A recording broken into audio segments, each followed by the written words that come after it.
Kalau teman-teman lakukan 4 hal ini agar tidak jadi prioritas penagihan DC lapangan. Assalamualaikum warahmatullahi wabarakatuh. Bagaimana teman-teman? Semoga tetap sehat selalu, tetap dilancarkan rezekinya, dan bisa dapat pertolongan Allah untuk bisa melunasi semua hutang-hutang pinjol teman. Amin amin ya rabbal alamin. Dari video kali ini saya akan bahas tentang 4 hal yang harus teman-teman lakukan agar tidak jadi prioritas penagihan DC lapangan pinjaman online. Dan ini terjadi jika teman-teman sudah melakukan galpay atau galpay di pinjaman online, maka akan ada resiko untuk ditagih DC lapangan. Jadi mohon simak video sampai habis ya teman. Nah, yang pertama teman-teman, kalau sudah melakukan galpay dan sudah akan didatangi debt collector, teman-teman yang lamanya harus cuek menghadapi debt collector itu. Nah, kalau umpamanya debt collector datang, ya sudah dipersilahkan masuk terlebih dahulu, ditanyakan tentang identitasnya. Ini wajib ya teman, karena banyak sekali kasus tentang penipu yang menyamar menjadi debt collector menagih teman-teman, padahal teman-teman ingin membayar lunas tapi bukan di penipu itu, tapi di pinjaman online yang teman-teman daftarkan. Jadi jangan sampai tertipu masalah ini.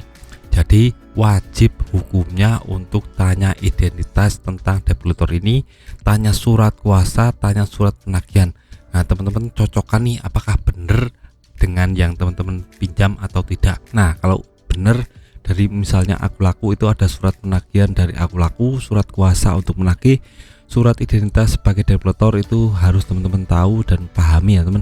Kalau ketiga-tiganya ini ada, baru teman-teman bisa bernegosiasi dengan yang namanya pinjaman online debt collector ini. Ini wajib teman-teman lakukan. Nah, umpamanya teman-teman nggak punya uang sepeser pun untuk bayar, ya sudah bicara apa adanya saja. Jika sekarang saya nggak punya uang, tapi kalau besok-besok kalau ada uang saya akan bayar, seperti itu ya teman. Jangan terlalu berkomunikasi intens dengan debt collector, teman-teman harus tahu masalah ini.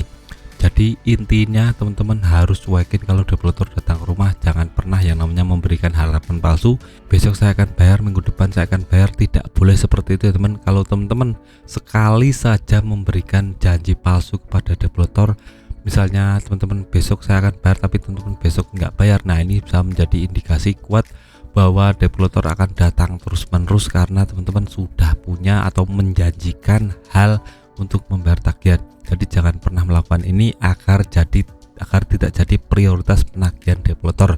Debt collector juga menagih lihat-lihat orang ya teman. Kalau teman-teman dinilai tidak punya kekuatan untuk mental untuk bicara, rendah diri, atau malah terkesan takut dan frustasi tentang ini, itu bisa menjadi kekuatan debt collector untuk menagih terus-menerus. Jadi jangan pernah yang namanya takut masalah debt collector.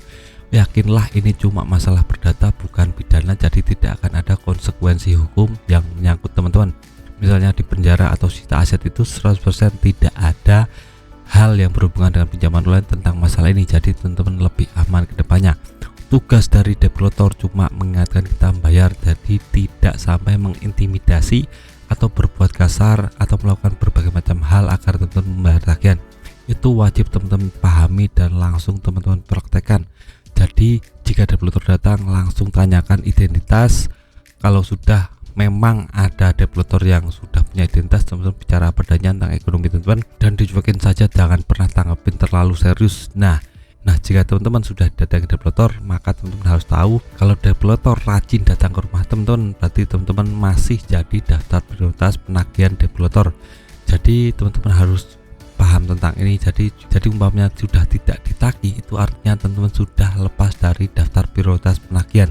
Ada juga dengan cara yang lebih ekstrim lagi ya teman. Jadi debt collector datang dimarahin, teman-teman marah seperti itu ya teman. Itu bisa menjadi pukulan telak bagi debt collector, akan takut menghadapi teman-teman dan tidak akan datang lagi. Ada juga trik yang lebih ekstrim, teman-teman pergi dari rumah sementara waktu, misalnya di kos atau tinggal di rumah teman agar tidak ditagih debt collector. Itu kalau sudah debt collector 3 kali datang dan teman-teman tidak ada, itu biasanya teman-teman akan langsung dicoret dari daftar prioritas dan menagih ke tempat lain yang lebih mudah dijangkau, lebih ada orangnya. Kalau teman-teman melakukan hal ini mungkin lebih aman ke depannya. Nah, saja video singkat dari saya, semoga bermanfaat. Tetap semangat ke depannya lebih baik.